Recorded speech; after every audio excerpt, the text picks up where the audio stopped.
চলো এই লুকটা আমি কিভাবে নিজেকে রেডি করেছি আর কোন দিনই বা এই আউটফিটটা করেছি সেটাই কিন্তু তোমাদের সাথে আজ শেয়ার করছি।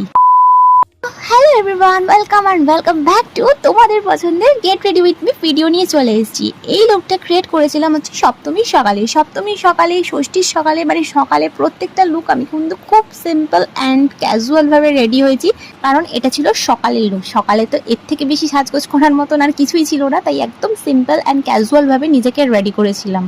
এই রেড অ্যান্ড হোয়াইটের কম্বিনেশনে ক্রপ শার্টটা পরেছিলাম আর তার সাথে পেয়ার করেছিলাম এই জিন্সটা। আর এই রেড কালারের লিপস্টিকটা আমার মোস্ট ফেভারিট, কারণ রেড লিপস্টিক পরলে আর কিছু সাজার প্রয়োজনই পড়ে না আমার, কারণ আমার রেড পরতে ভীষণ ভালো লাগে। আর রেড কালারটা এতটাই ব্রাইট যে এর থেকে বেশি কিছু সাজলে বড্ড বিশ্রী লাগে। শোনো সব থেকে মজার বিষয় কি জানো তো, এত বড় পুজো চলে গেল আমি কিন্তু আইব্রো করতে চাইনি, কারণ আইব্রো করতে যাওয়ার আমার সময় হয়নি। ইভেন পার্লারে এত ভিড় ছিল যে সেই সাহসটুকু আমার হয়নি। যাই হোক, লুকগুলো ভালো লাগলে লাইক কমেন্ট করো, আর নাইট লুকগুলো দেখার জন্য